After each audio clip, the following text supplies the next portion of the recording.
Well, episode 10. Gunchucks! Gunchucks? Praise be to the gunchucks. Gunchucks be with you. And always with you. Ah. That was the best part of the entire episode. I knew you'd find some flaw with it. No, I think the gunchucks done pretty well. I don't think it was done as well as the original gunchucks scene, but no. I think that they captured what needed to be done with it. I thought it was well done. But I need your thoughts on the Ilya Blake.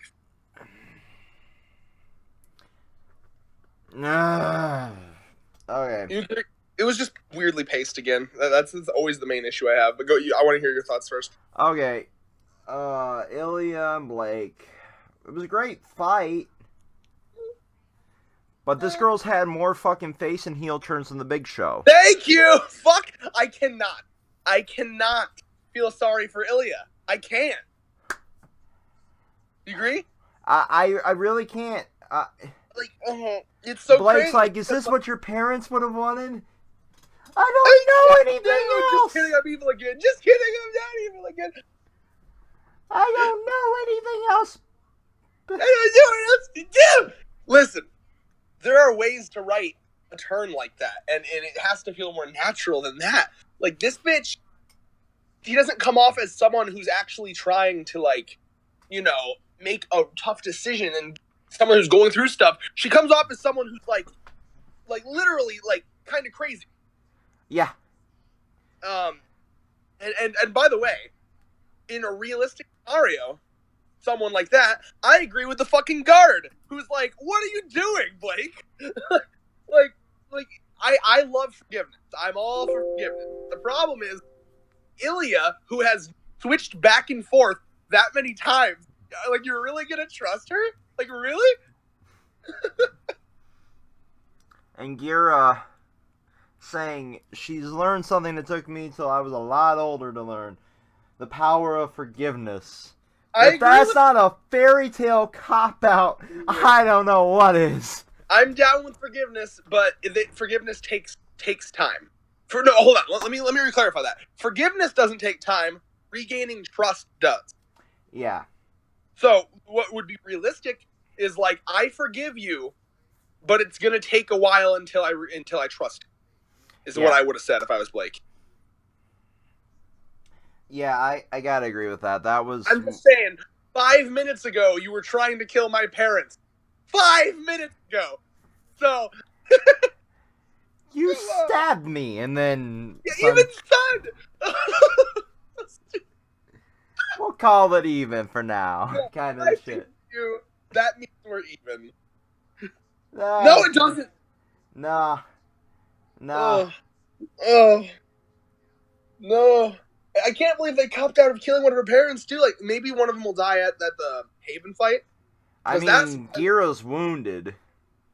I was really expecting, the fucking thing, like, the thing he was holding to, like, crush him. The Atlas-like strength there. Just like... What I really thought was gonna happen was that, like, as he was, like, protecting Ilya, like, he was gonna be like, I'm protecting Ilya, even though she's trying to kill me. And then as he's protecting her, I thought one of the fucking Harry Potter D wand motherfuckers would have, you know. Oh, and R.I.P. Finnick. R.I.P. Mike McFarlane. You called that. I'm pretty sure you said that in the last video. Like, Mike McFarlane's guy is gonna die. Mike McFarlane's too busy. He's too busy doing work on, as Thurman would call it, goat piece. In the goat piece. Oh, that hurt my soul to say that. I guess let's just... I do want to go a bit more into my problems again with the choreography stuff. So, like, again, the Ilya Blake fight, the problem that I think the biggest thing it lacks is rhythm and pacing. It's better than any fight we've got post-Monty, I think. You think it was better than Croterian or Nukalavi? Better than the early Nukalavi, not the stuff that the new person worked on, that we'll get to in a little bit. I think... But it was better than Croterian's choppy. No, I disagree. I liked... Croterian had a lot of cuts, but it was at least fast-paced and, like, Not my problem was they were trying to do that whole stealth thing, like, oh, I'm gonna turn off the lights, set the building on fire, and I give it A+ for creativity and the way they did this fight. I'm trying to think. It was still not on par with the Monty fights, but I do prefer it from the Cuddy of the fucking Croterian. I guess that my thing is that when it comes to any other anime, I would agree with you. Strategic, it was yada yada yada. But what I want in RWBY is the fast paced boom bada boom bada boom bada boom bada boom bada boom bada boom. You know what I mean? And this was so the metaphor I'll use from a YouTuber of the name Cake. Just look up Cake RWBY, and you'll find his videos. He basically compared the new RWBY fights to a roller coaster that goes up to 100 miles per hour, but stops immediately, and then goes back up to 100 miles per hour within seconds. So, yeah, I can agree with Cake on that. So you have little chunks of like, oh, here's a cool move happening, but then like here's what made RWBY different from other anime. Other anime have that thing where like they'll do like a little volley of moves back and forth, and then they'll stop, talk. They'll stop and be like, "You don't want to do this." Yes, I do. Blah blah. You do realize that this is they're just standing there and talking. That's my all problem they do. Is That's all they ever do. Yeah. What RWBY was good at was when there were fights, it was paced like a fight would be paced. There was no stopping in the middle of the fights. It was just bam, bam, bam. You know what I'm saying? Yeah. Like, okay, look at it this way. Let's say you want to go back to volume 1 or 2 and rewatch a fight. You can go to that fight and just watch. But in a volume 4 thing, you'd have to skip around. You'd have to like use the fucking toggle bar because like, more talking. Like if you just want to see like the gifable fight in early RWBY, you didn't have to skip through shit. They talked when they talked and they fought when they fought. Yep. So I will give you that one. That is my biggest issue. I don't think the fight itself was bad. I just think that the amount of times they cut in between really is jarring and ruins my hype for it every time. Yeah, the talking in it was annoying. It really was, but I still prefer it over the super cut, uber focused into one point kind of shit that they did with the Croterian. But it's still not as good as the ending of the new Kalavi fight. That was done by their new head animator. I want to say that I liked Yang versus the Raiders better than this Blake Ilya fight, honestly. No. The superimposed cut to the fucking foot just ruined that was the one problem with that fight. But like other than that, my thing is like really like I don't know. It was just too many like stops. It was just it didn't excite it. I judge by what fills me with hype, right? And it just didn't really fill me with hype. Like none of that fight did. Like I'm trying to think. Like there were clever moments, like she used the electricity in her whip to do this. I think actually the one part I really enjoyed because it was gangster as fuck for Blake was when she just kind of ditched her blade and was like with the gun, just the gun, like literally, bam, bam, bam. I was like, damn. We've never seen that out of Blake. We've never seen her use the sword function as much. We've always seen her like offhand it, almost Ahsoka Tano Star Wars Clone Wars style. We've never seen her actually duel with it. There were a couple good shots. Like I enjoyed there was a shot that kind of like went past her face as they like clashed. And honestly though, I just think that, and it's not even because of my bias towards the gunchucks. I just think that it was animated like the best out of all of it. I really enjoyed the gunchucks. Like that was the one part of the episode where I was like, yes. That was well animated. I love the creative use of the stealth element in that fight though. We haven't seen any really creative fight this volume. I will give them props that it took more effort, but like I guess again, I challenge you to show me any fight that is like this in early RWBY because like that's not how that wasn't, and I'm okay with change, but not when it goes against what RWBY was kind of like built upon. So like go back and look at all the early fights. it wasn't the kind of like slow Metal Gear Solid type fucking stealth fights. I'm okay with those, I guess. But like again, what RWBY fights were always crazy fast paced, and I just really like fast paced, man. Maybe I'm just biased towards fast paced. I get that. I respect that, but I've yet to see anything utilize this kind of creativity in RWBY before now. If they want to get creative with this and make this more RWBY style, go for it if they do it well. I thought the Nevermore fight, was that the bird was the Nevermore, right? Yeah. Well, that was pretty fucking creative. Yeah. Like I will never get over Weiss using her glyphs for RWBY to just fucking like run up the fucking side of the mountain while fucking propelling almost herself. Naruto style chakra, kind of shit. That was sexy. Like there's so much shit happening, and then I miss the team fights. Like RWBY used to do real good with team fights too. When was the last team fight we had? Like okay, Proterian was I thought was good / okay good, but like let's talk about like quick aside. The shit that was horrible was the team versus Tyrion before that. That was a mess. That was like, ugh. And it's sad because you look back and Cake, the Cake guy we were talking about, made this point really well, that like RWBY's strengths used to be like every member in a team would fight in tandem together and create like one entity. They would like make up for each other's weakness. I gotta agree with that. That think about the never. Go ahead, sir. I do miss that. I think we might get some of that in the finale of, I hope so. The school being attacked by the fucking White Fang kind of shit.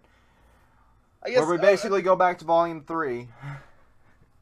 Well, so you didn't find any issue at all with like the pacing of the fight? It was not perfect. This was my issue with Star Wars. It wasn't perfect, but it was better than shit we got before that. So I find that shocking that you think it's the best post Montione fight. Like I really like it. It did nothing special to me. I've always liked stealth fights in anime, so this kind of is like, okay, this is creative. They're actually utilizing more than like one brain cell. I hate using that phrase, but it is. We saw shit happening, the use of the fire to kind of, make Ilya's camouflage kind of wear off because of the changing of colors, because she's, like, chameleon.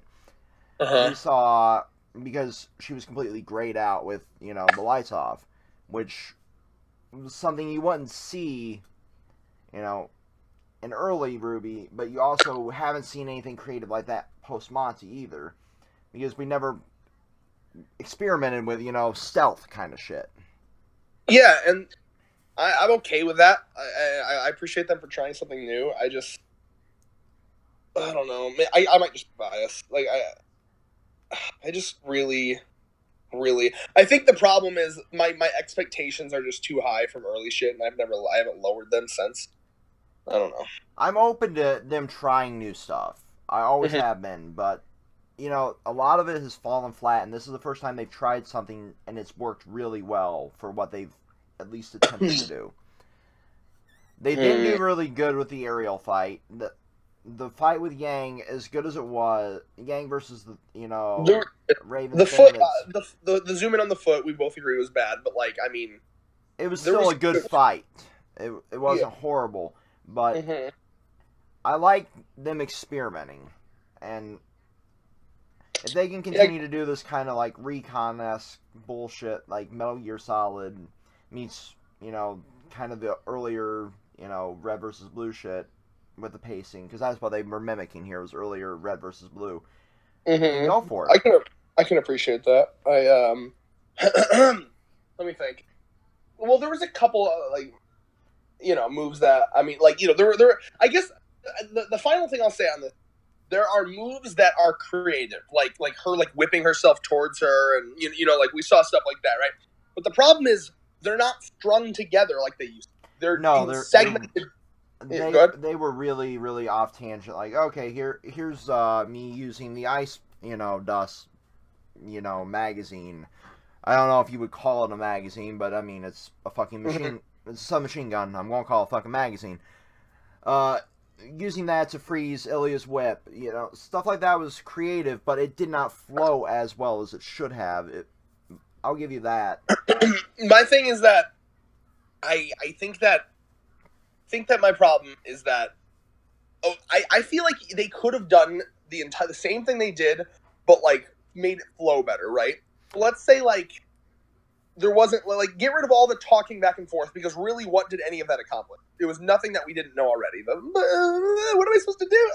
What did that really accomplish? Anything? The talking? It kind of did and it didn't. It solidified the face turn of Ilya back to the good team, and she'll probably turn back to the bad.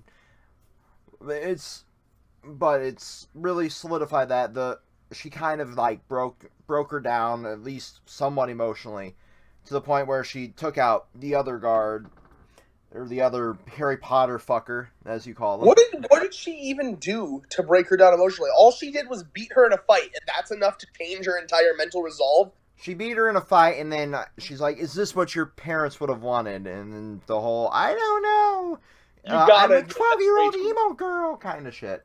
Admit that's way too easy, though. Like, that's way too quick. That was way too fucking easy, and almost seems like, fuck you, I'm going back. I will absolutely love it if she fucking turns on them at, like, the Haven. That would be fucking priceless, and I picture that actually happening. But until then, as for now, the talking kind of, as far as we know, the viewers, that kind of broke her down. But outside of that, you could have done that dialogueless. The talk could have been before the fight and after.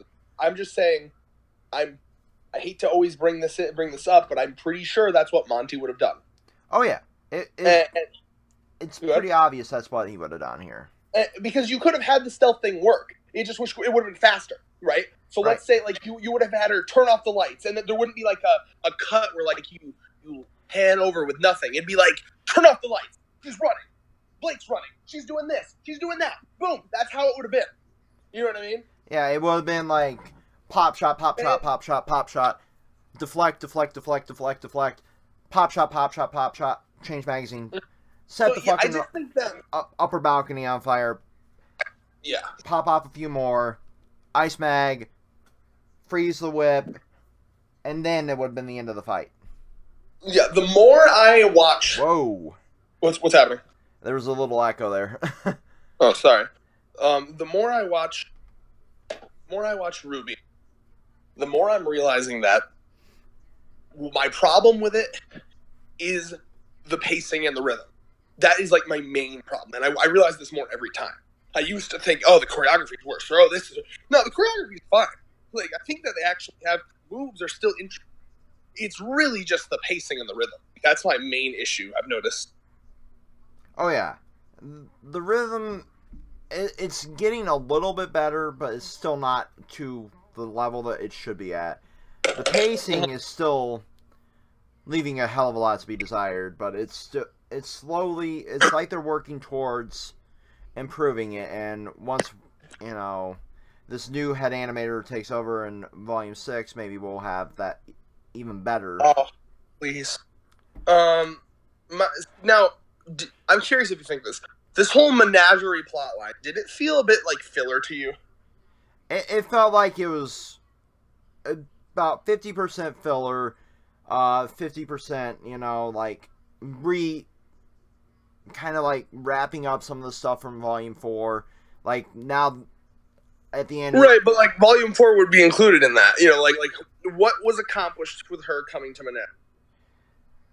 Closing the door with her family, maybe, or at least making amends. She got some people together, and I'll be curious to see if the people she gathers make any different fight at all.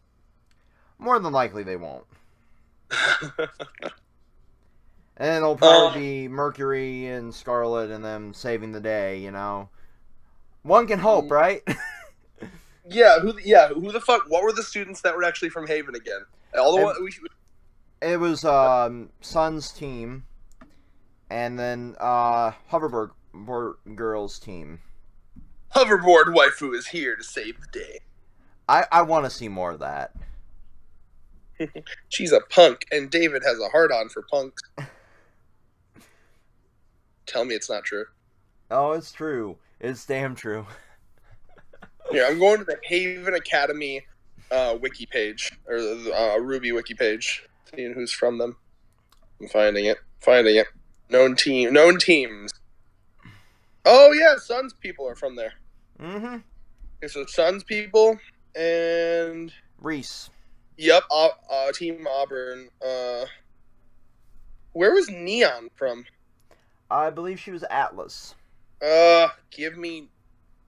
I want Neon Kitty. Because like I remember the joke with her was like, because Neon was from the same school that Ruby's sister, or not Ruby's sister, Weiss's sister went. Yep. Which is hilarious because Weiss was like, well, their school is connected to their military, so I'm expecting really disciplined soldier type, and then it's fucking Neon. And I don't think we'll get Neon back because Neon was voiced by Meg. And Meg left. Aw, trash. I'm still curious what they're going to do with Glinda Goodwitch.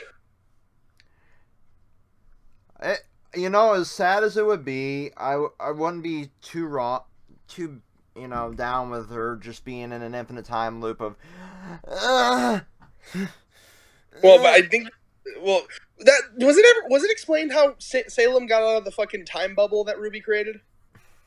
How Cinder got out of there? I know Yeah, it hasn't been. I assume my assumptions were either it like runs out on its no, but it wouldn't make sense if it was just that it ran out eventually. Then that fucking the Dragon would still be roaming around. Yeah, so like, fuck. Yeah, there's a major plot hole there. Yeah, I'll be interested to see. I'm assuming Salem did something. Yeah, but what? Yeah, but what? I'd like to know more about Salem. Now, okay, let's actually discuss some plot. Ozpin and Crow's discussion at the beginning. Basically, it's a pretty basic discussion. One that I've had with actually a lot of my people that I know, where like there are more people, and I believe that there are people in the world that want to do good. In fact, more people that want to do good than bad. Just that the bad show up more than the good. Exactly. And I remember too, like. I almost feel like the entire payoff of this menagerie plot that you were just talking about was to prove that point of Ozpin's. Like, here's our army. That makes sense, actually. Now, see, what I liked about this was that last episode, a lot of people were assuming when you saw Raven flying towards Haven, a lot of people were assuming that like she was going to warn Crow. Like, oh, she's actually still good. She's going to go warn Crow. But she wasn't. She was actually just going to tell Leo, do the thing. And I was like, oh, okay. That actually, I enjoyed that. Because I assumed that, like, they were immediately getting rid of... Because I was excited about the prospect of Raven, like, betraying Crow, and, like, plot-wise. Mm-hmm. And then when I saw her flying towards Haven, I assumed she was like, oh, I'm going to go warn Crow now. And I was like, oh, good way to take all the tension out of that. But no, she's actually just telling Leo to do the shit. So I kind of like that. Leo, do the shit, you fucking traitor. Okay, yeah, Leo got some fucking glorious, I really liked Leo's, comebacks, though, like, where he's like, who are you trying to convince? Who are you trying to convince, Ray? Yeah, like, yourself, bitch. Like I'm like, Raven's trying so hard to be like, I'm not scared of her, I'm just smart. And he's just like, well, either way, both of us know we can't beat her. And then exactly. For a cowardly lion-based character, he's got some balls. But no, I'm starting to. Leo's growing on. Mm-hmm. From this episode, Leo's growing on me because I really enjoyed his like. However you want to word it, you and I are both scared of Salem. Mm-hmm. So you can word it whatever fucking fancy way you want to. Exactly. You're still bowing down and kissing her ass. Mm-hmm. Yeah, Raven, motherfucker. I'm excited to see what Raven does, because, I mean, she's clearly fucking triggered about the fact that she has to do this shit. Oh, yeah. I won't be surprised if she betrays, Cinder just to fucking buy or try more time. Raven's that, like, definitely that character that's, like, everything for my survival. But she even said, like, you have nothing to feel bad about. You're doing what you need to do for you to survive. So her whole mentality is like, do what you do for you to survive. Like, she's like an everything for me type of person. Like, I don't do shit for the benefit of others. I do shit for the benefit of myself. She clearly cares about her tribe, or she wouldn't have sided with Cinder, though. That is true. I think she cares about the survival of her tribe, and maybe it's like a Greed from Full Metal Alchemist thing. Like, do you remember when Greed actually was like mad when they killed his men, and Edward was like, "See, you're Greed, and yet you care about your men being killed," and he's like, "Yeah, because they're my possession." I wouldn't be surprised if that was the case here, because she's clearly out for only her. I mean, she's ready to fucking have her brother assassinated. She's such a bitch. Like, what? Ty, why? Ty, why do you like crazy chicks? Yeah. As you always say, David, don't stick your dick in crazy. Uh-huh. Those are true life lessons for me. I need to know, like, was she this crazy when you got it on? Like were you just like, I'm accepting the consequences? What was it? Was it good? That good? Oh no! One kid won't hurt, two won't hurt either. Look at that waifu. How can you resist? It's so What's goddamn, that? Oh, hold on a sec. It's so goddamn scary, you know. But at the same time, it's like, fuck it. My parents were yelling at me. My bad. Go ahead. Yeah, I'm just saying, Ty's like, it's so goddamn scary that I stuck my dick in that, and now I gotta deal with the consequences, but it was worth it. Yeah. I gotta talk a bit quieter now, but you can still hear me like this, I assume? Yep, I'm still picking up audio. Sweet. So we got some plot from Leo, you know, kind of some quirky dialogue while he's setting up this, you know, betrayal of Crow. And how can I redeem myself from this kind of shit? Oh yeah, I liked RWBY's whole thing about like, is your like she was gonna ask if Kane was the relic, because I had honestly like questioned that at one point too. So I was glad that RWBY kind of like the RWBY team kind of threw that whole theory right out the window immediately. Just like, no, it's not. It's like, yeah, we saw it, and nope. So it's interesting to hear that Salem does not have the relic. The beacon relic, at least from how he's putting it. Yeah, but we really truly don't know. And he said, I made it a lot more difficult to obtain the beacon relic. It's currently stimulating my prostate. You gotta stick it way up in their eyes. Yeah. She'll never find it up there. When fandoms cross. Salem's not a fan of anal fisting. Oh, God. It's disgusting, but I need this relic. Oh, shit. Alright. And back to the fight, though. The fucking whole thing with the two Harry Potter douchebags. Well, one now. We love you, Mike McFarlane, but you played a very, very poorly written character. Yeah.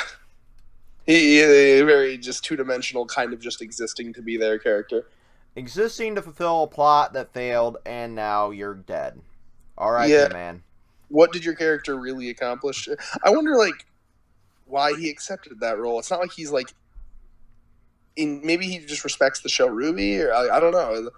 Because, I mean, like, this is an interesting character for me to work while I'm waiting for them to get to Roshi. Except it's not, though. It's a boring-ass character. Maybe he liked, maybe he likes foxes. I get to be a creepy cult member. I get to be a Mormon. I mean, he went from creepy pervert to creepy cult member to... What? He's going back to the creepy pervert because they're almost to at least Roshi's arc. And are they going to dub that like very rapey episode of Super? No, not yet. They haven't dubbed that one yet. Right, it's anime. I've cornered you. I've literally got you in a corner, and I'm going to dive it. creepy. I really, really want to see his thoughts on that episode. Oh, creepy. Anime. Only in anime. Blurring the lines between consent since always. Since, fucking, Lucky Man. My thing is, just fucking make it equal then. So, like, have a fucking woman character who's, like, constantly groping dudes, and then you're good. I'm pretty sure they've done that. In Dragon Ball? Not in Dragon Ball, but I'm pretty sure they've done that in anime. No, I mean, what I'm saying is if you're writing an anime, and you have like a guy who's constantly like creeping on girls, just also have a girl that's constantly creeping on guys, and then no one can say shit to you. You know what I'm saying? Yeah. I'm trying to think, is there one in even... God, don't slaughter me, fandom. I'm trying to remember if there was one in GT. I don't recall. I was just thinking, like I know, like One Piece, you have the Okama Island, the island of cross-dressing guys, who literally spend 2 years chasing Sanji to like fucking, I don't know who the fuck knows what they were doing to him.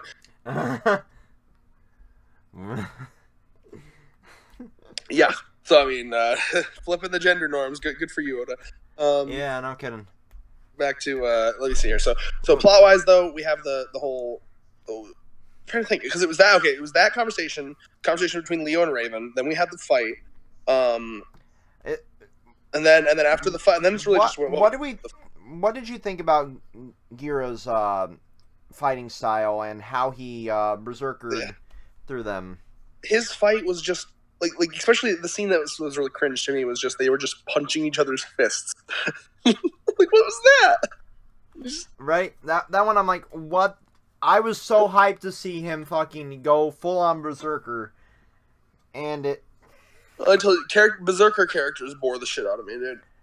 Like the Incredible Hulk, boring. I've loved them and I hate them at the same time. I love them because they're pure unbridled rage. Mm-hmm. I mean, I've seen them. Okay, here's an example of. I guess that's not all that I don't like because I'm thinking like when Kenpachi went Bankai in Bleach, God tier. And he's pure unbridled rage. That's what I loved about Kenpachi. Yeah, I guess it's just the way they did it, right? So I guess if they wanted to do it, he should have been a lot more destructive. He really didn't show off anything that crazy impressive to me. Lifting that entire fucking floor of the house was impressive. Yes, but like fighting wise, it was bland as fuck. Like if you're gonna fucking have him be a berserker, like have him fucking punch a dude like through 5 buildings, do the anime. Why not? You're going full anime already. Yeah, it's went full anime. I don't care what anybody says. I know it was made in America, but it's broken that stereotype. It's fucking basically anime. It's become the stereotype. It's become the stereotype. Yeah, that's a more appropriate way of putting it. Even the openings are becoming more and more anime. Like, well, they gotta market it in Japan, man. Ugh. I mean, look at. And just a little side tangent here. A lot of people say that this is the first show that was made outside of Japan that's kind of become uber popular. No. Code Lyoko did this first. Huh. So. Yeah. I don't remember, actually. What was Code Lyoko about? It was more of a cyber-esque version of... It's really weird series. Just go look it up. It's like a cyber world shit. Huh. It was on Toonami at one point. It was made in France. It wasn't made in America. But it still was the first, outside of Japan show to kind of get a really, really broad market in Japan because it was so unique. Yeah, you think that this would be the first American one, maybe? RWBY? It's the first American one that I think's really got this big of a market in Japan. Such a shame that I still can't get over the fact that once it gets popular, it's getting popular when it's lowering heavily in quality. It's so sad. It really is. I mean, anyway, oh god. I mean, you have to embrace your entire audience. I get that, but at the same time, you don't have to cater to them to the fullest extent. I think it got popular because it kind of fucked over the normal, stereotype of, oh, this is just random fights, yay. Well, it got popular because of the creativity in the fights. It was just the pure choreography. Like it was on. It was like the first show because, like, let's be honest here. Until RWBY, the anime to go to for like really well choreographed fights was Naruto.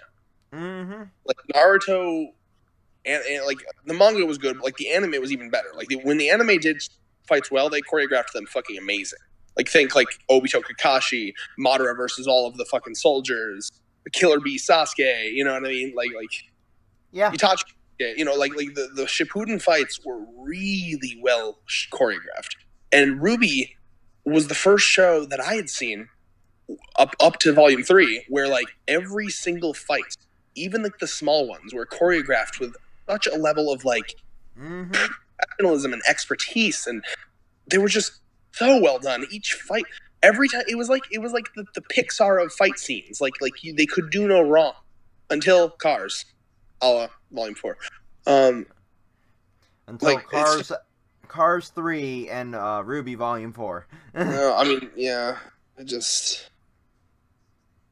don't know, man. It's just sad.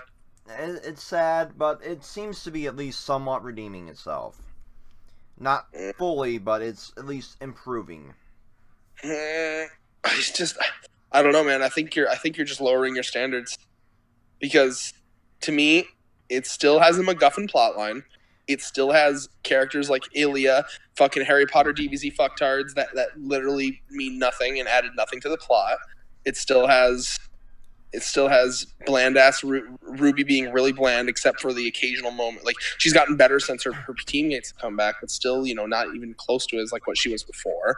Still, I mean, like I could go on, but like it's a shell of its former self, and all I can hope for is that it continues to get better. I can deal with.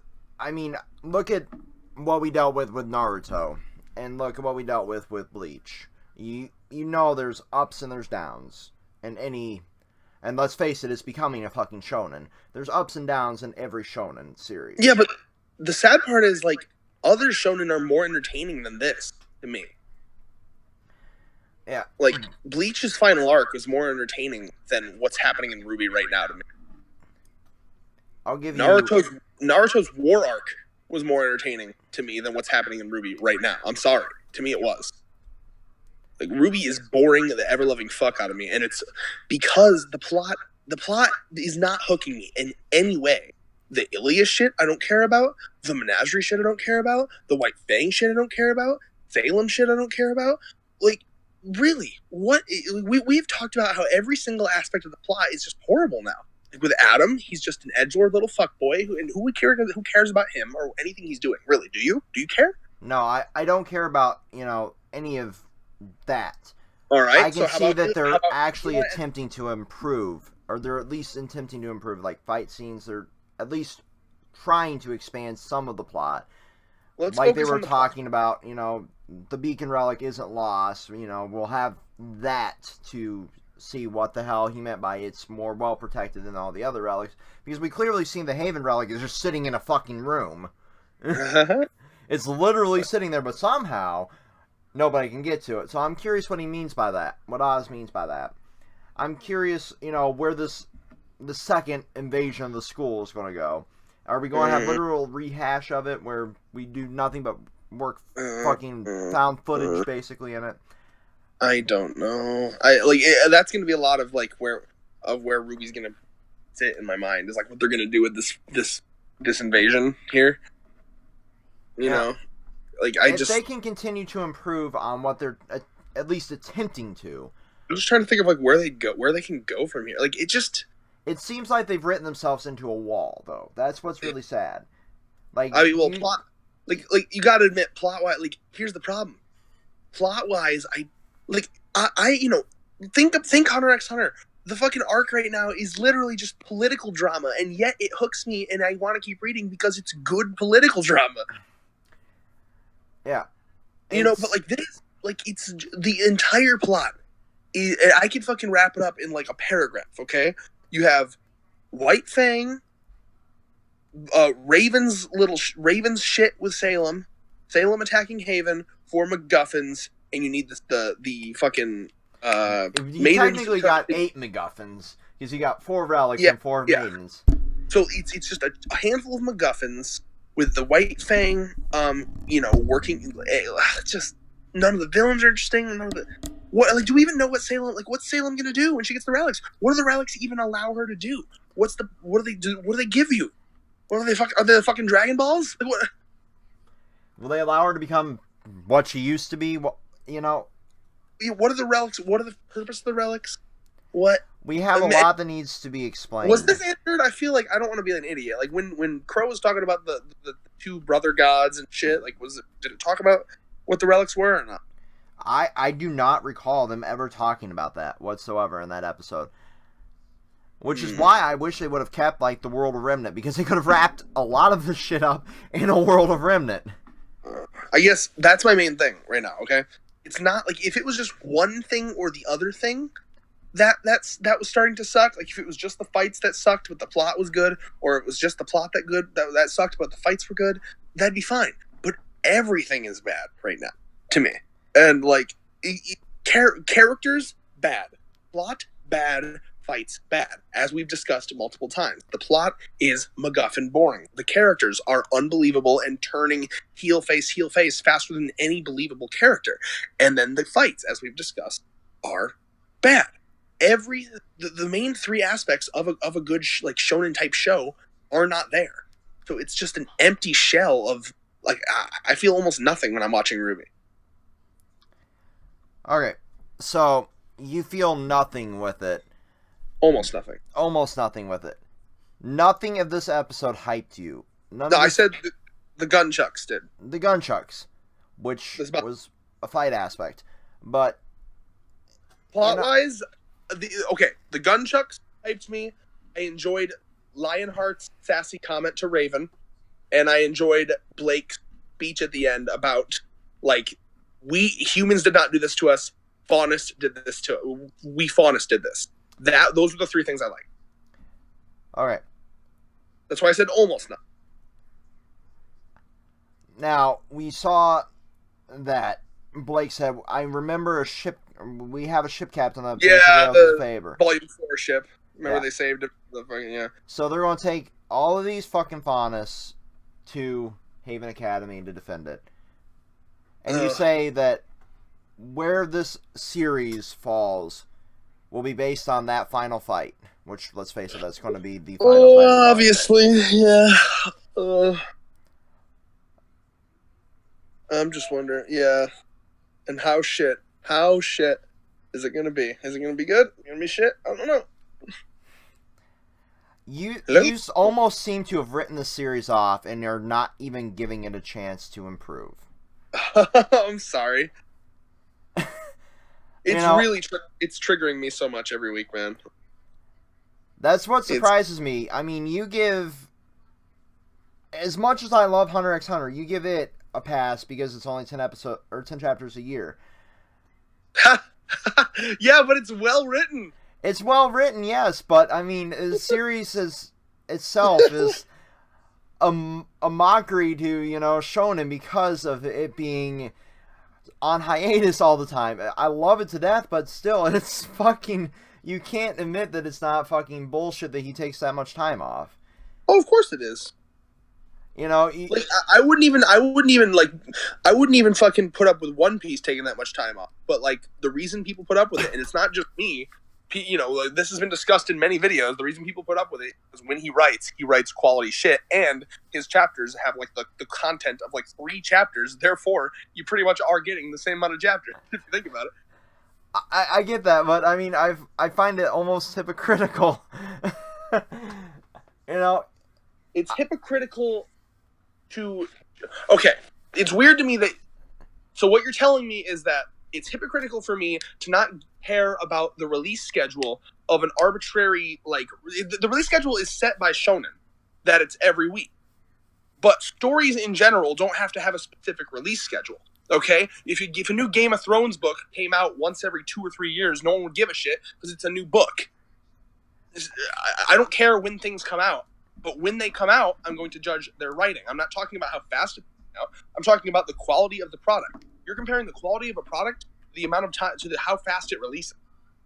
I would rather RWBY take fucking 5 years in between if it's going to give us something good.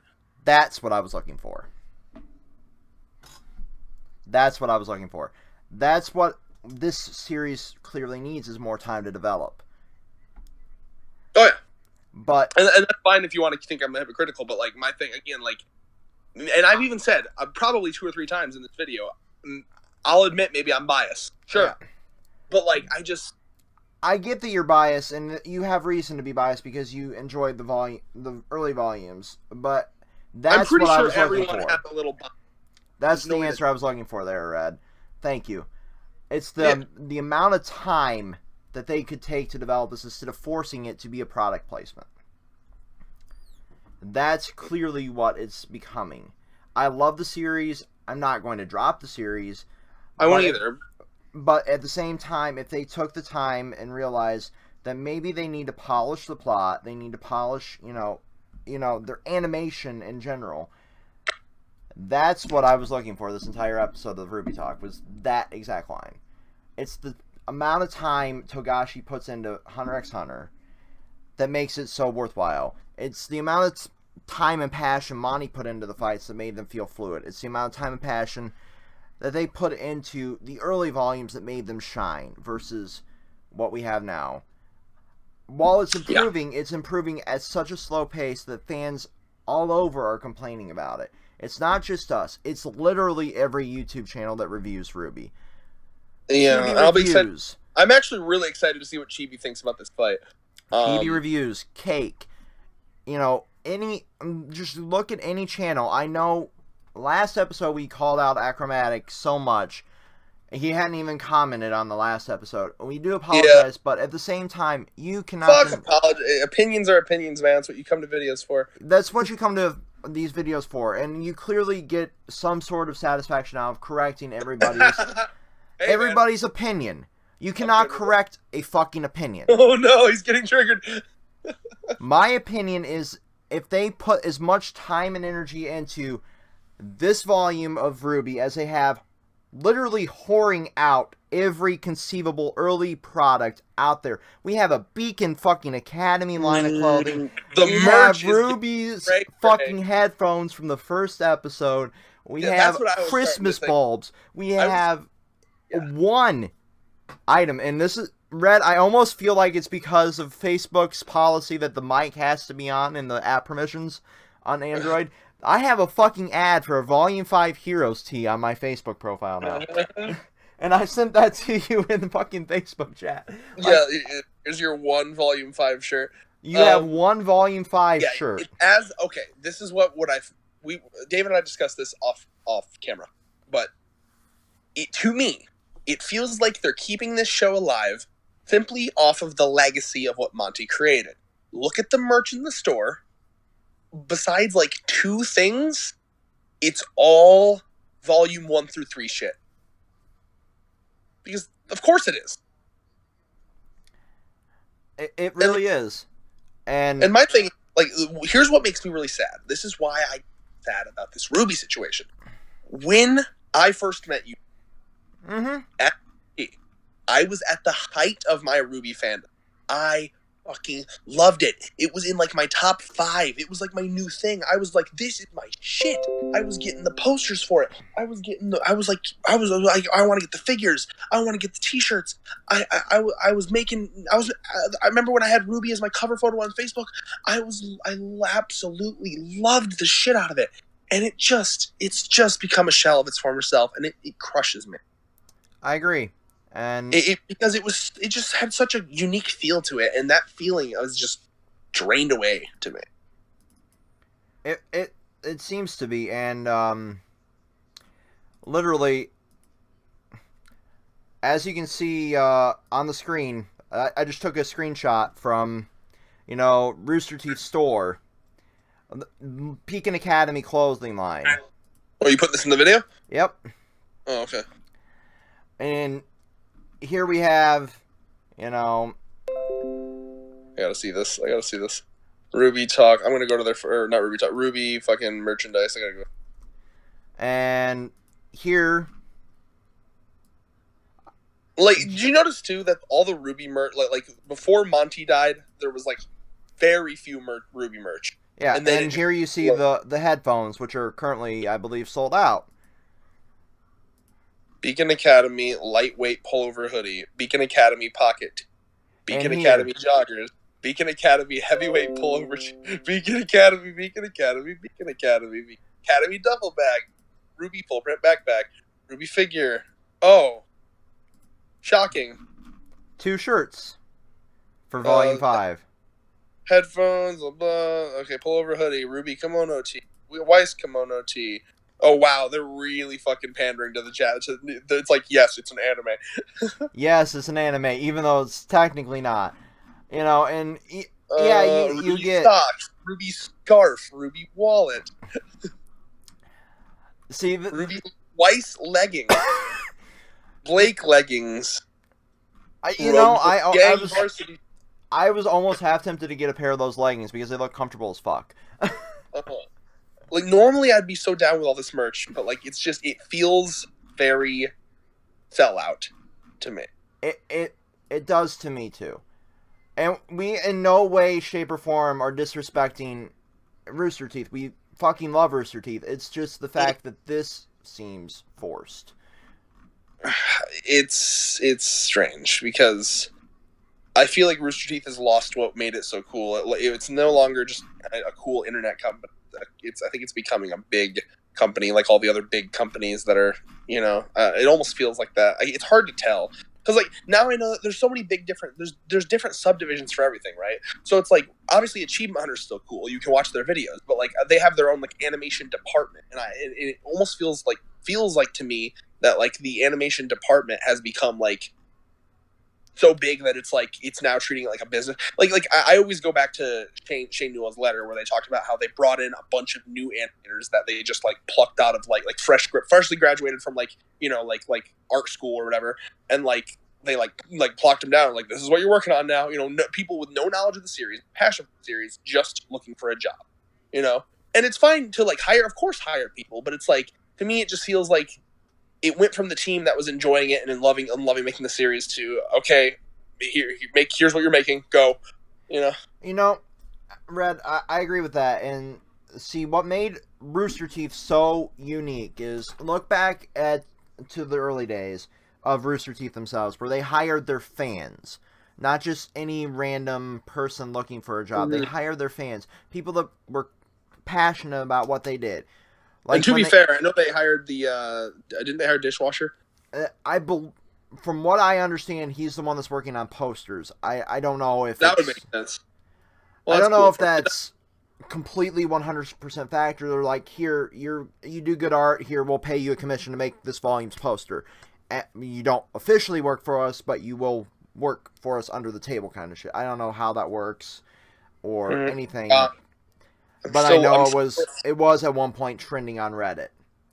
And I trust Reddit more than I do, traditional fucking... RWBY Pop Socket. Yeah, I have one. Yeah, I know, but it's still, like, the most, like, fucking merch I've ever seen. Am I wrong? Oh, yeah, you're not wrong. RWBY logo pint glass. You're not wrong, man. I'm enjoying this one. Oh my gosh, RWBY. Okay, no, that was pretty. That's a water bottle. RWBY leather card case. Oh shit. I'm not... just waiting for like a fucking RWBY dildo, RWBY butt plug. Like, what's next? Please don't give them any more ideas. Yang arm dildo. It vibrates when you think too hard or something, RWBY logo vanity plate. Dude, okay, we've proved our point about how much the merch is kind of like a sellout. I'm sorry. I was just going through the pages. It's you see what we meant by product placement, and solely for product placement. I wanted to like fucking get like the ones that we were talking about, how almost everything is marketed I towards just the thought it early was funny. series. I'm almost on the I'm on the last page of it. I was just going through to see what else. A lot of that on the last page is older merch from when it first started. That when it sold out, like RWBY premium underwear. And like the shirt I have, it's also a gun. You know, because I got that one. The real early shirts. Yeah. And like the emblems I used to have on my laptop before that laptop got destroyed. Yeah. But yeah, that's the point we're making. It like I think the fucking what's the wrong over here? The tone, the lesson of all of these videos is that it feels like it's continuing simply to be a sellout. And like even one of my friends, my best friend's girlfriend, Catherine, was talking to me about it, and she said like it feels like they're dragging out this menagerie stuff just to like get more, like to have more episodes without fights. You know what I mean?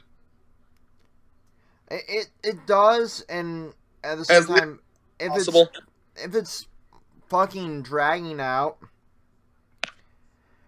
if it was only solely to drag it out, then why weren't there more fights? There was because fights are actually cost effort. And that would be my point to her. Like, if it's solely to bring out more fights and more, to make more episodes and all that, like, why weren't there more than like the bandit fight? And I think you're missing the point because the fights cost effort. They cost effort that they don't want to put into it. Is what I'm getting at here. That's what it feels. It just feels like that, personally. And maybe I'm just being an asshole. I don't know. But yeah, let's end off by talking about Blake's little speech at the end, because I enjoyed that. Because the speech felt really, really good. Mm-hmm. But because of that, there's one aspect I still don't get. I rewatched the speech like 2 or 3 times. It's almost like she's become a mentor to them all in one fucking scene. Blake is now the faunus messiah. Doesn't it kind of feel like that, though? Yeah, a little bit. Like, they would not, until she proved her point, like, we did this to ourselves, follow her into battle for jack fucking shit. And now they, we'll lay down our lives for you. You are our god. That seems to be a theme with the characters just changing their minds far too quickly, I think. Yeah. I'm just so sick and tired of being negative, but like Rooster Teeth, man, like I'll give you anything. My standards are so low. I was just glad to see gunchucks. Like like I really am sick of being negative. I hate it. I feel bad. But like the entire point of these videos, like you said, is to prove that it's a changing dynamic. Which I'm fine with change if change is done well. They're starting to at least get the change. If they're it seems like they are changing the genres from slice of life to shonen, which I'm fine with if they do shonen well. But they're still, they're still learning how to do shonen because they've never done an anime. Yeah, they've never. That's why I'm giving them some slack on like the plot. That's why I'm giving them some slack on like the transitions and shit. But at the same time, I get tired of giving them slack, and you get tired of being negative. Yeah, I think we both. That's a good point. I want it to be fucking good. And I want it to be done well. Mm-hmm. But I don't want to be the one that sucks the dick of Rooster Teeth either. Yeah, I mean that's the thing. Yeah, I guess just ending it off, it was just not underwhelming, not overwhelming, just average. Exactly what the fight is exactly what I expected. The fight was at least decent in my perspective because I like stealth fights. Red doesn't like stealth fights. No, well, hold on. I don't know. like I said, I think it would have been fine if they paced it better. Yes. It's just my standards for RWBY fights are different because that was what RWBY like made itself famous on. You know what I mean? Like it's like if you have a fucking, I don't know, if you have a company where you sell fucking, I don't know, like let's say you have a company and like your whole thing is that like, oh, we sell donuts that have fucking like crushed cereal on top of it. I know it's a random example, but you just work with me. Yeah, that's a thing, by the way. And then like all of a sudden, 3 years into fucking that, you're just like, never mind. Now we're just selling regular donuts. Like people be like, well, where's the crushed cereal on top of it? Sorry, we can't afford to do that anymore. We gotta we gotta place these products. I know it's a random ass example. I was just trying but like, you know, have you ever heard of those like specialty donut shops and shit? Oh yeah, I've been to a few, but I've never heard of one with cereal on top of it. That would be interesting. There's like cereal donut, like I'll show it to you later. But that's how I feel, right? Because like RWBY's whole like you can't act like it's unfair. Not you, but like anyone who thinks you can't act like it's unfair to expect that from RWBY when that's what they fucking got popular off of. That's where their fame came from. Yeah, that I agree with. You know, the pacing, the choreography, all of that in the fight could have been done differently. Mm-hmm. But so it's not the fact that it's a stealth fight. It's just how it was. It's just I don't know. Yeah. So I mean, final thoughts. Isn't next week the week? Oh, we should touch on the new animator. Oh yes. Okay, so let me actually find her. Let me go to that Reddit post. Whatever. 1 second, I got it here. I got it too. I got it on my history. Okay. Just gotta scroll a second.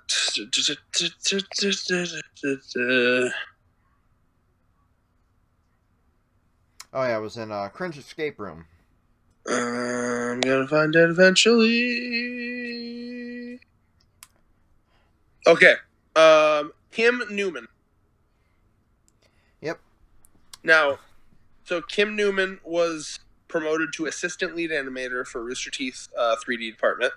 And like I looked at her Twitter and her animation reel of what she'd worked on, and she worked on one of the very like cool fast parts of Criterion, as well as my favorite part of the Nukalave fight, where RWBY is actually fighting like RWBY does, you know, fast and shooting herself around with the momentum from her gun, you know, kind of like the Red trailer. What made her cool?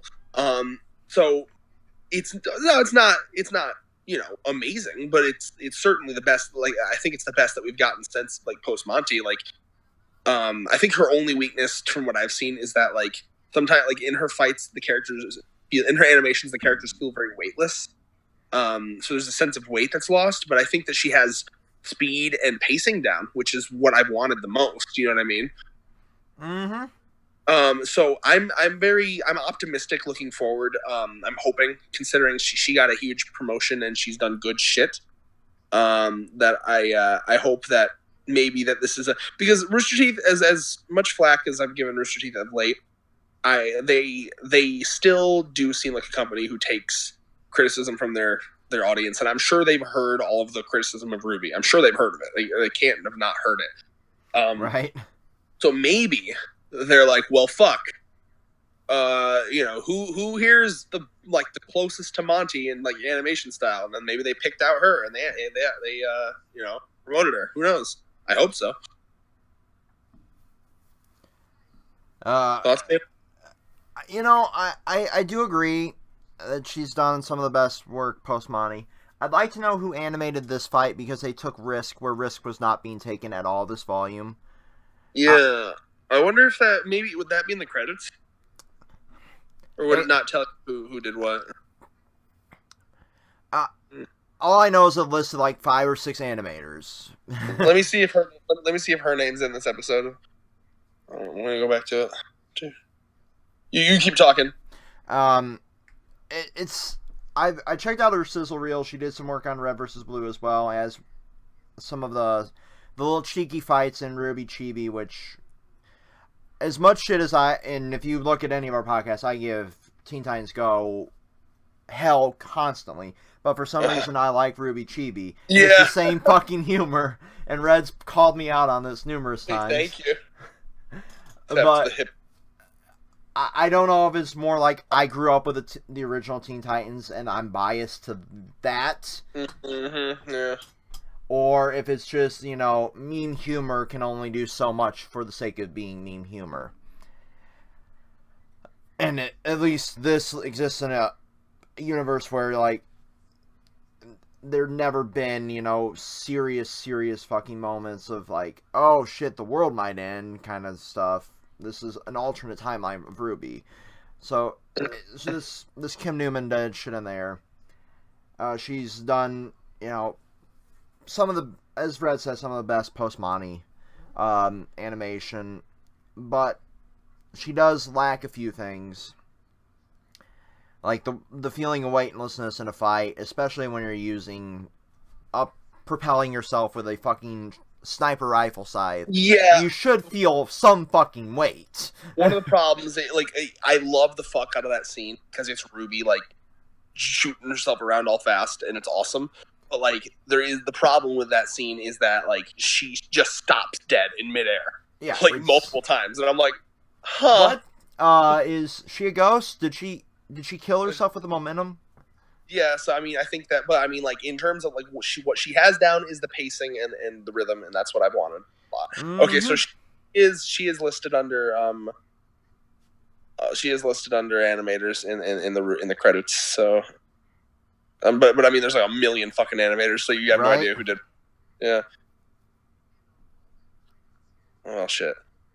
Now, see, a lead editor, Connor Pickens, is this the fucking guy cutting so much? Stop cutting so much, please.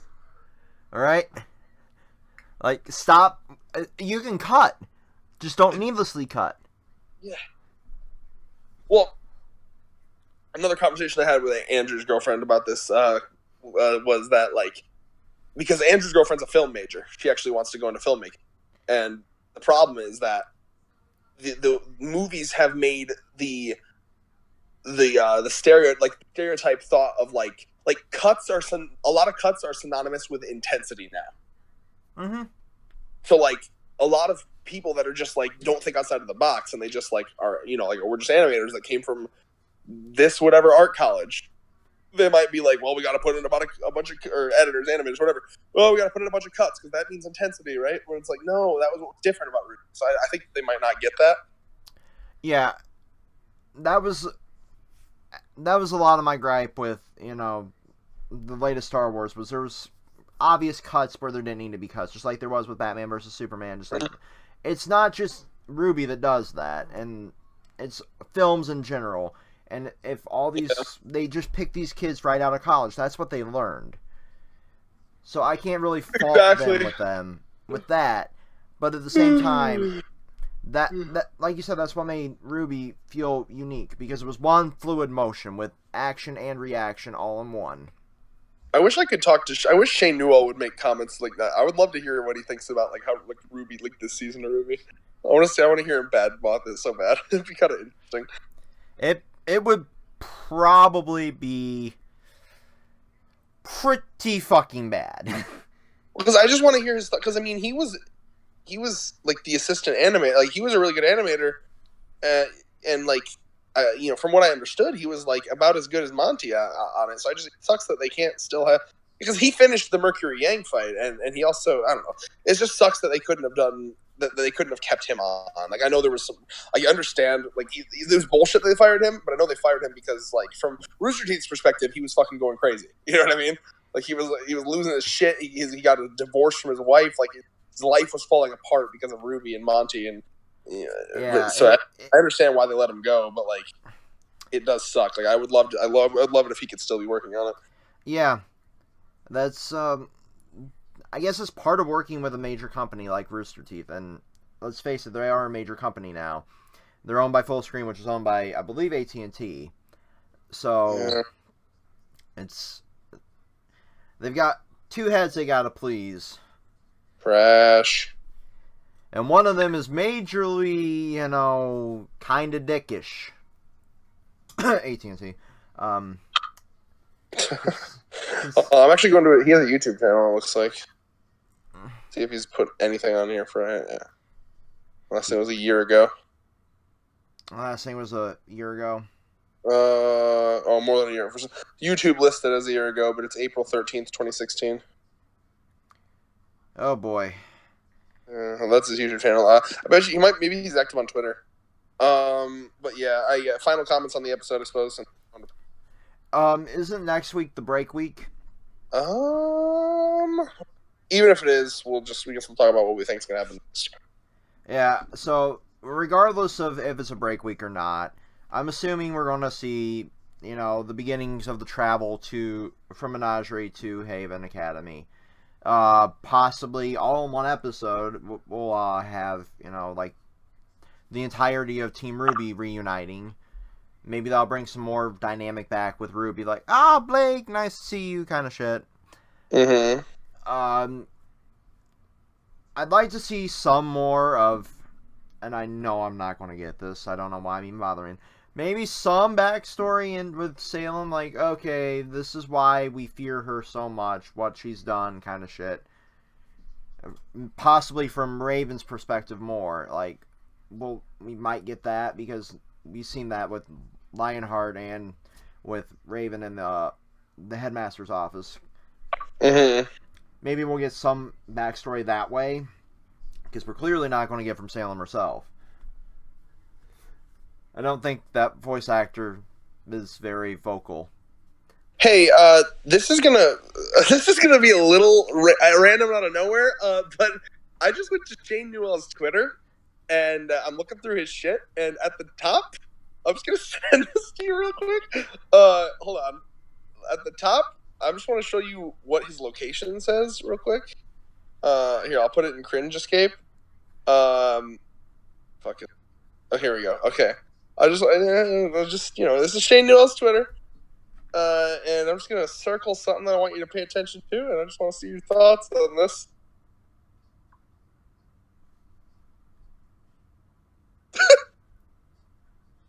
The fuck? Oh my god! No,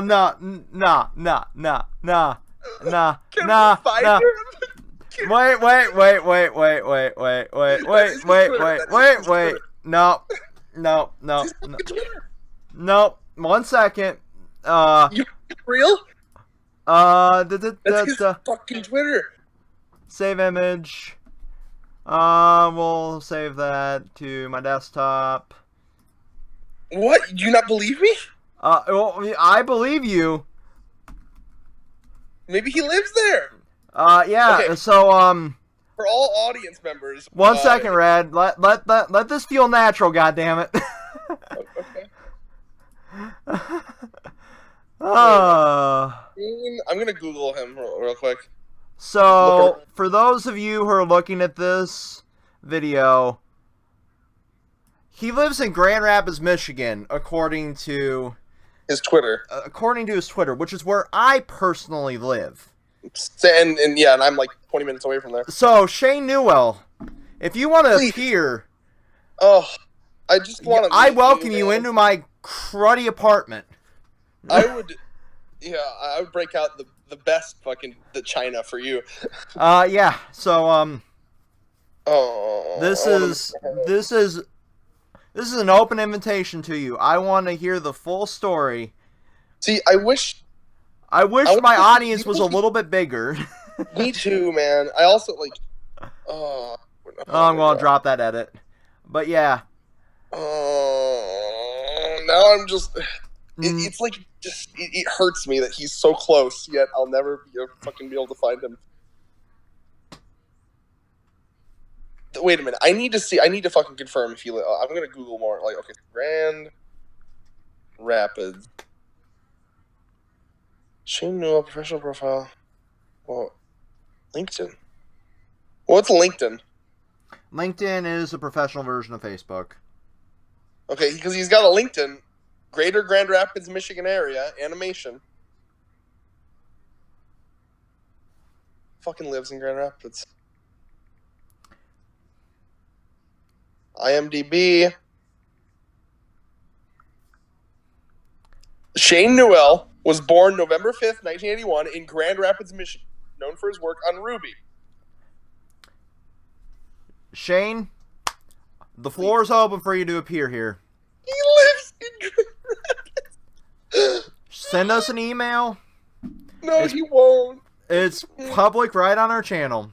Shane, if you want to make us the Shane, if you want to make us the happiest people in the world, and you somehow see this, please. I just want to meet you. I want to hear the story. I want to do an interview with you. We'll break out our most professional shit. Oh, dude, please. My studio's my apartment. He wouldn't do it. We're fucking nothing. We're no one. I know it's depressing as hell, but that's so cool that he lives so close. Oh my god. It's clearly shows how small the world truly is. That's fucking crazy. Wow. Our minds just got blown mid-video. Oh, that's a great moment to have on fucking... Well. Yeah, maybe someday this video will be seen by him. Yeah. Wow. But yeah. That's funny. Like, I remember him talking about in the letter, he mentions like living living in Michigan, but I didn't know it was Grand Rapids, Michigan. Yeah. I mean, if you say you live in Michigan, you technically only live one of 3 places if you're going to list that as a, thing. Oh. It would be either Flint, Detroit, or Grand Rapids, because those are the 3 most recognizable cities here. Or if you lived on Mackinac Island, maybe you'd list it, but... Yeah, on his LinkedIn it says Greater Grand Rapids area. So he probably lives downtown. Well, doesn't Greater Grand Rapids, like, don't people call Greater Grand Rapids, like all of, like, the small cities around Grand Rapids, too? True. Like, what if he's my neighbor, and I don't even know? Right? I'd sooner see him living in your neighborhood than my janky-ass, gang-ridden neighborhood.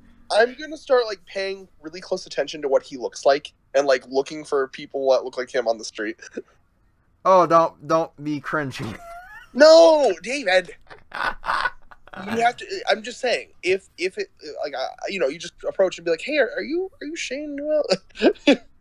Hey, it'd be like me walking around Austin, Texas. Hey, are you Michael Jones? Don't act like you wouldn't. First of all, no, I probably would. I know I would. Ugh, fuck. Okay, well, predictions for me. Here, I guess just. I don't know. I still feel like they set up one of her parents to die, Blake's parent.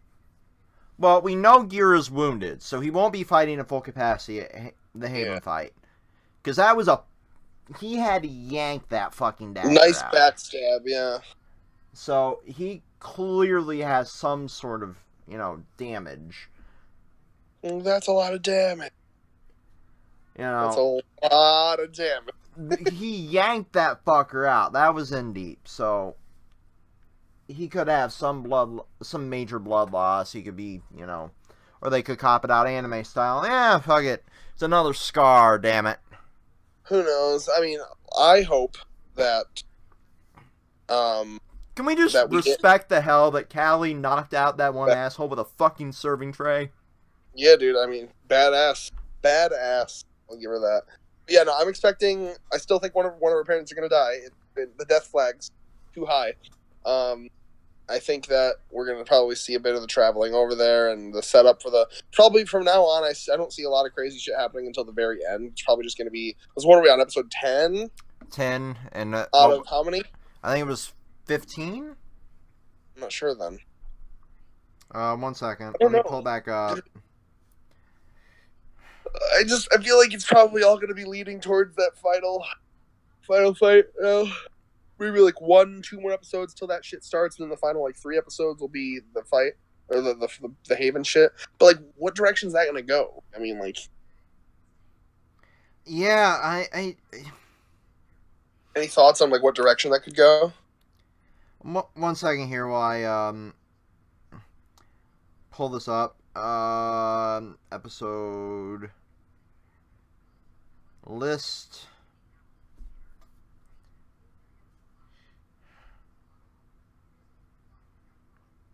And we got That's volume 3, 4, 5.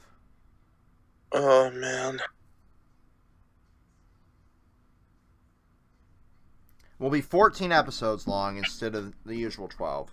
Okay, so, and we're on 10. So, 4. Wasn't the final crazy shit that was happening in season 3 was like over 3 episodes, kind of? Yep. With how big it is. Okay, I feel like it's probably going to be, the next episode's going to be like a transitionary, like leading up to the battle, and then the last 3 episodes probably be the battle. Yep. So you know, what do you think? I kind of think that'll probably be the case here. It'll be like, yeah, we're going to set up this major battle, and we're going to get all of our players, in order. We'll organize the chessboard kind of shit, and then complete and utter fucking chaos like the first episode of the final arc of Volume 3, and the first episode of Volume 5's finale arc. Then we'll have, them kind of regaining a footing and possible casualties, and then them obviously succeeding in some form in the final episode. Because I picture it being, basically the same outcome as Volume 3. The school will probably be overtaken. They'll get the relic. And then we'll maybe in the beginning of Volume 6 know what these relics fucking do. Yeah. Because Salem will have one, possibly. I guess the big question I have is, like, writing-wise and plot-wise, how are they going to make it interesting and unpredictable? Because, like, I just have in my mind, I don't see any other way it can go other than them winning and getting the relic and leaving. So, like, what the fuck's going to happen to make it unpredictable? Anything? Well, they could kill off Crow. That would be cool. I know you wouldn't. As long as his death is meaningful. It's got to be a good death, yeah. It's got to be good death and mean something for the plot. I do not want needless death. I don't want this to be like... But I also don't want it to be like the final arc of Bleach, where we have everything being so fucking blinding. Like, oh, what happened to this character? What happened to this character? What happened to this character? Because that's what this feels like right now, because we have so many characters we don't even know where the fuck they're at. Yeah. Because we're in Haven, and we've yet to see Mercury, we've yet to see Scarlet, we've yet to see Reese, we've yet to see any of the students from Haven. We know that it's the school's not currently in session, but at the same time, if they're building a fucking army, why haven't they contacted the other students? It depends on how they want to go about it. Like, because the norm probably wouldn't be to make students fight. You know what I mean? I get that would be the norm, but at the same time, what other option do they have post Crow's Well, I assume episode? they have, their own professional. Salem's taken out, as we saw in this episode. Salem's apparently fucking silently taking out or getting people to silently take out Crow's best friends. Exactly. So what choice do we really have outside of after we saw that Crow's little ragtag band of scoundrels is dead? What other choice do we have but bring the students in and have them defend their school? Yeah, I mean, I hope so. I hope that the characters that were created in Volume 3 for the tournament weren't just there for the tournament. I hope. That would be a big middle finger to the fans. Yeah. But yeah, I mean, that's I guess, honestly, we really can't go much more into this. I feel like we should end off the video there. I mean, that's it. It's been an hour and 23 minutes. That's fine. We talked about a lot of stuff and had our minds blown about Shane Newell. Yeah, and I'm currently stalking his Twitter to see if I can glean any information on where he lives. Don't worry, I'm not going to stalk him. I'm just curious. Well, anyway, send Red bail money. He's turned us. Oh. Listen, I just want to know if maybe...